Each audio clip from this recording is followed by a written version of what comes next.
Vincent Magwenya, Chief Executive Officer of Magna Carta Public Relations, a very warm welcome. Let me start with this. We have this perpetually contracting and time-pressed news cycle these days. Where then is the value of public relations? Well, if we assume that public relations is about securing publicity only for clients, I'll agree with the premise of your question. However, for us, it is not just about publicity. It is about covering the full spectrum of reputation management, which may or may not include publicity, and that is informed by, amongst other things, the strategy, the targeted audiences, the key messages, and the intended outcomes of the communication exercise. One gets the sense these days that maybe the discipline, the craft has come of age. There was a time 10 years ago where it had an appalling reputation. It was about party management.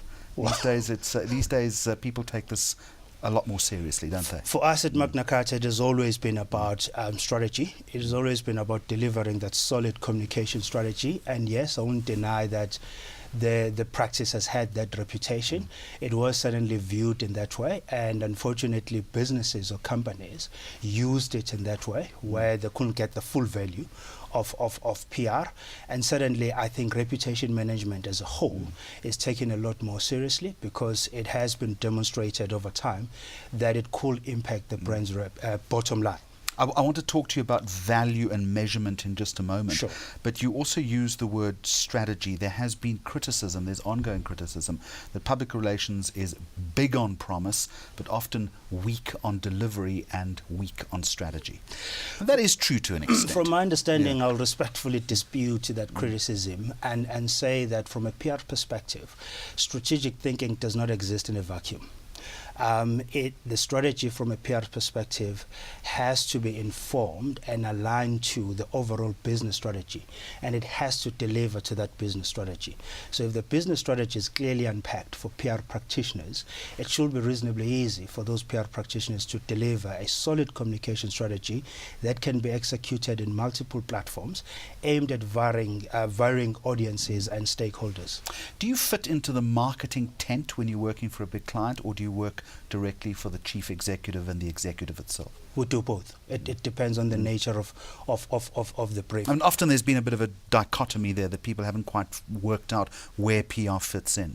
Sometimes you find that it always depends on the nature of the brief, and it depends on the nature of the institution. However, from our perspective, we come a long way in terms of understanding integration, something that we've pioneered with our sister agency, Handler Scurries, within the TBWA group, but also we've worked with other agencies outside of our marketing family of agencies. What is important here is there needs to be clear understanding of what is the role of the lead agency, if there is one, the scope of work for each agency, and establishing that shared understanding of the objectives and the intended outcomes.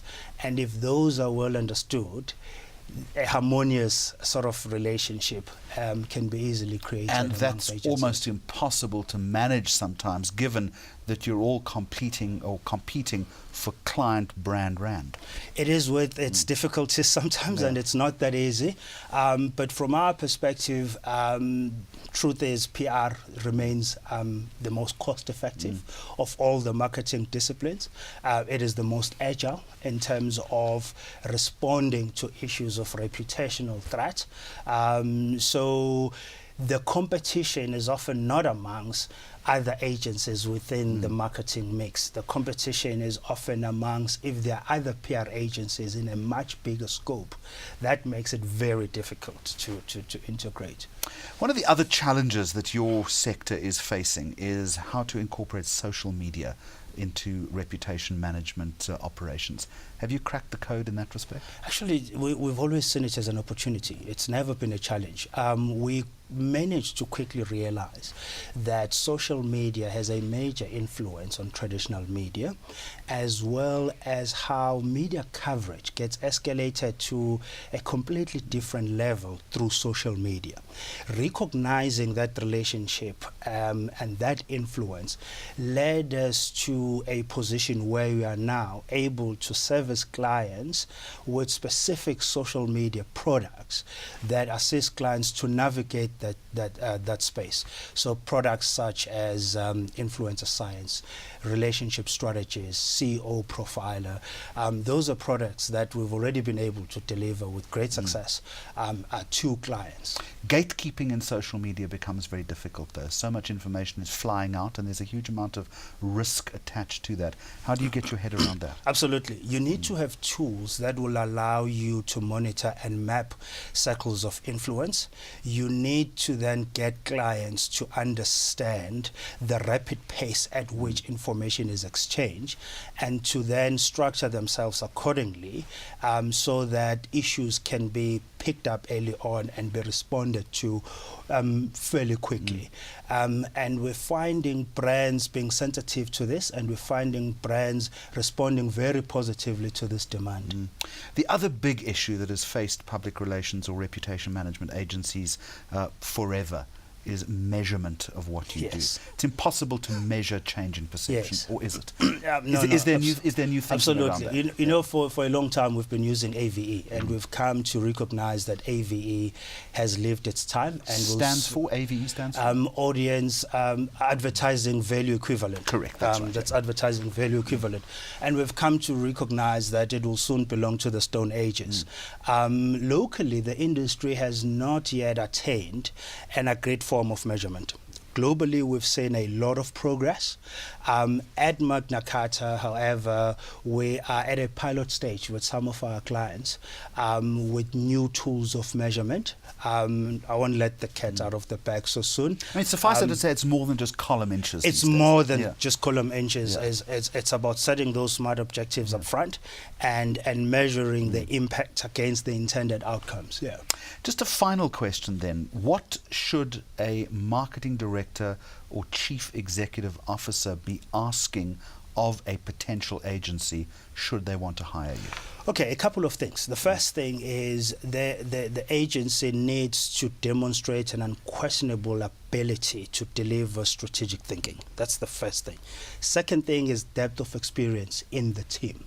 Third thing is innovation, being able to integrate old ways of communicating with new platforms of engagement in terms of strategy and in terms of execution. The fourth thing is geographical presence. Maintaining a strong presence in Africa. If you look at how many companies around the world are looking at the continent, so that geographical presence and capabilities in key markets is important. Global affiliation is also key from a perspective of learning best global practices and integrating those practices to local sort of nuances and dynamics. And awards. Awards are important. They are a great showcase of an agency's of the agency's capabilities. And are you remunerated by retainer or on project performance? I know what you'd like to do. We will certainly prefer retainers, especially the big meaty retainers. But that's not always possible in these the days, current economic climate. It's not at all possible, Jeremy. So we're now looking at a hybrid where we work on a project basis as well as on a retainer basis. And in some cases, we apply a hybrid model on one client where there's a base retainer, and that base retainer is relatively small from what we'll prefer, and it's offset by projects that are agreed on and scoped differently. Vincent Magwenya, thank you very much for talking to us. Thank you.